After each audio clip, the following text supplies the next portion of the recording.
অনেকদিন আগেকার কথা। একটি জঙ্গলে একটি কাক বাস করত।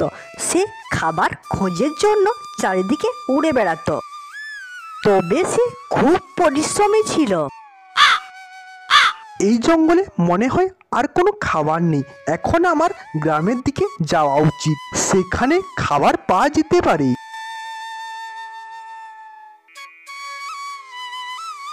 তখন কাক উড়তে উড়তে একটি গ্রামের কাছে এসে পৌঁছায়।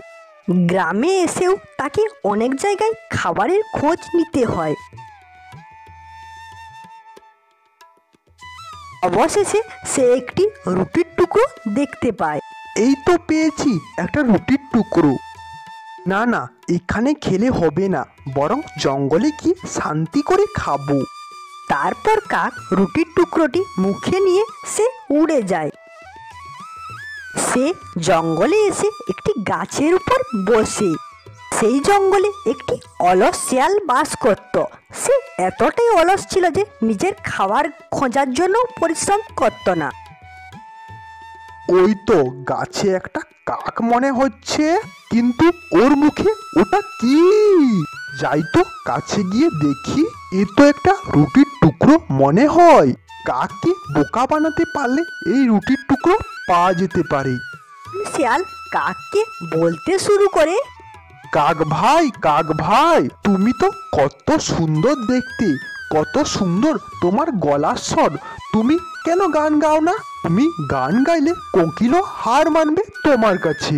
শিয়ালের কথা শুনে কাক মনে মনে ভাবতে থাকে, সত্যি তো, আমি কোনোদিন গান গাওয়ার চেষ্টাও করিনি। শিয়ালের কথা শুনে বোকা কাক কা বলতেই তার মুখ থেকে রুটির টুকরোটা মাটিতে পড়ে যায়। শিয়াল তৎক্ষণাৎ রুটির টুকরোটি খেয়ে ফেলে।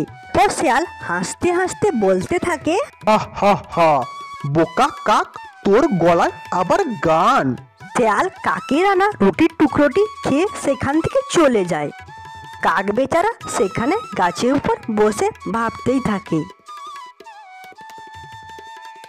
অনেকদিন আগেকার কথা। একটি গভীর জঙ্গলে একটি শেয়াল থাকতো। সে শুধু ভালো খাবার খেতে পছন্দ করত। সে খুব লোভী ছিল। বার সেই জঙ্গলে রাস্তা দিয়ে যাওয়ার সময় একটি আঙ্গুর গাছে তার চোখ পড়ে। গাছের খুব সুস্বাদু আঙ্গুলের ঝোঁকা গাছ থেকে ঝুলতে দেখে তার লোভ হয়। গাছের ডালে কত সুন্দর আঙ্গুর ঝুলছে, যদি এগুলো আমার মুখে এসে যেত তাহলে।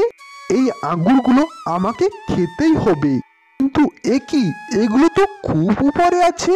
কিন্তু কোনো ব্যাপার না, সুস্বাদু খাবার খাওয়ার জন্য তো একটু পরিশ্রম করতেই হবে। তারপর শেয়াল আঙ্গুর খাওয়ার জন্য লাফ দেয়। শেয়াল লাফ দেয় ঠিকই, কিন্তু তার নাগালের বাইরে ছিল। শত চেষ্টার পরও সে আঙ্গুর খেতে পারে না। তখন শেয়াল রেগে করে সেখান থেকে চলে যায় আর বলতে থাকে, এই আঙ্গুর ফল টক হয়।